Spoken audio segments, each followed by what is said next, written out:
Bonjour à tous et merci de nous rejoindre pour le 18h Info. Nouvelle mobilisation en cours à Nantes contre la loi travail.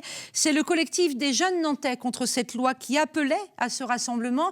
Et ils sont plusieurs centaines de personnes à avoir répondu présent à 16h30 au Miroir d'eau devant le château au centre-ville de Nantes.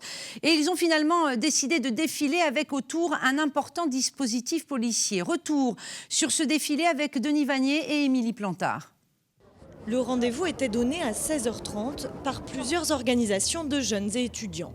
Initialement pour discuter, mais c'est finalement un cortège de plusieurs centaines de personnes qui s'est formé pour manifester contre la loi travail.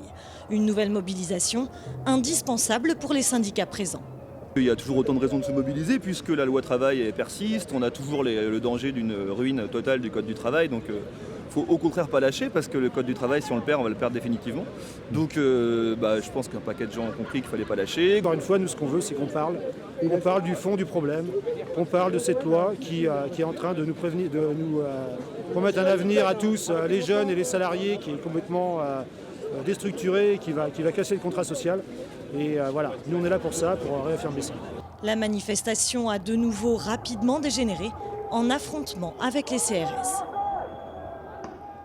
Alors des affrontements qui durent encore en ce moment même dans le centre-ville de Nantes, du côté du château. Alors le plus gros du cortège s'est dispersé, mais des groupes de jeunes continuent à s'opposer aux forces de l'ordre. La station commerce de Latane a entièrement été saccagée. Les manifestants ont finalement été repoussés en direction de Médiathèque. Ils seraient en ce moment même du côté du quai de la Fosse. Le passage Pommeraye a dû être fermé dans l'urgence et l'hélicoptère tourne toujours au-dessus de la ville. Évidemment, pas de transport en commun dans toute cette zone. Latane ajuste son trafic au fur et à mesure du déroulé de ces événements. On passe à la région. Les élus du Conseil régional sont réunis en session aujourd'hui et demain pour examiner le budget présenté par la nouvelle majorité. Le président Bruno Retailleau parle d'un budget de combat pour l'emploi. Alors, lutter contre l'emploi, eh bien évidemment, tout le monde est d'accord, mais l'opposition n'approuve pas la méthode. Émilie Plantard. 1,462 milliard d'euros, c'est le montant du budget discuté en ce moment à l'hôtel de région. Mais au-delà des chiffres, c'est le fond qui divise majorité et opposition. Pour ce premier exercice, l'équipe de Bruno Retailleau veut faire des économies, tout en misant sur la lutte contre le chômage des jeunes. Notre budget aujourd'hui, il va à l'essentiel, il va sur l'emploi, réhabiliter l'apprentissage avec le Grenelle de l'apprentissage que nous avons lancé. Ensuite, ce qui est important également pour nous, c'est cette nouvelle politique sur ce qu'on appelle des formations professionnalisantes.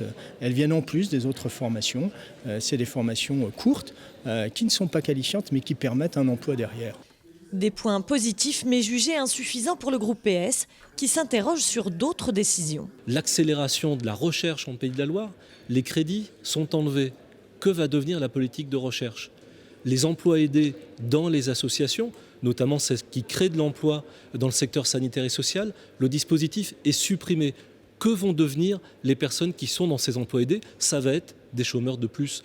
Donc oui, il y avait des politiques qui fonctionnaient bien et qui aujourd'hui sont de manière incompréhensible remises en cause.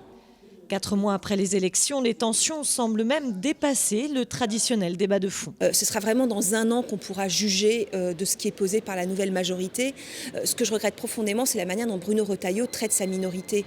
On reçoit les rapports au dernier moment, on envoie des courriers, on n'a jamais de réponse, on fait des propositions, ils nous ont jamais répondu. Donc il y a une manière assez hautaine, méprisante de traiter l'ensemble des élus. Les débats promettent d'être animés. Le budget devra pourtant être voté demain avec au moins un point qui devrait mettre tout le monde d'accord, la non-augmentation des recettes fiscales. En sport, la saison est terminée pour les filles du VBN. Les volleyeuses se sont inclinées hier soir face à Cannes en match retour des quarts de finale des play-offs, 2-7-3. Pas de match d'appui donc décroché, c'est la fin de leur saison. Quant aux handballeuses du NLA, elles jouaient hier leur quart de finale aller des playoffs face à Ici Paris et elles ont perdu également 23-25. 2 petits points d'écart qui les forcent à l'exploit lors du match retour. Ce sera dimanche à Ici Paris. Et puis on va terminer avec une bonne idée de sortie ludique et instructive pour vos enfants en cette fin de vacances. Ça se passe à Paris 10, des animations scientifiques animées par des artistes. Il y a des spectacles, des ateliers, des démonstrations. Et aujourd'hui, on le voit, c'était cuisine moléculaire. C'est gratuit et c'est jusqu'à samedi. Voilà, on rappelle l'information de la soirée qui est en cours et qui est en train de se dérouler. C'est les débordements en marge de la manifestation organisée par le collectif des jeunes Nantais contre la loi travail. Voilà, des manifestants opposés en ce moment même du côté du quai de la Fosse aux forces de l'ordre. Merci de nous avoir suivis. Passez une excellente soirée sur Télé Nantes. Tout de suite, la météo.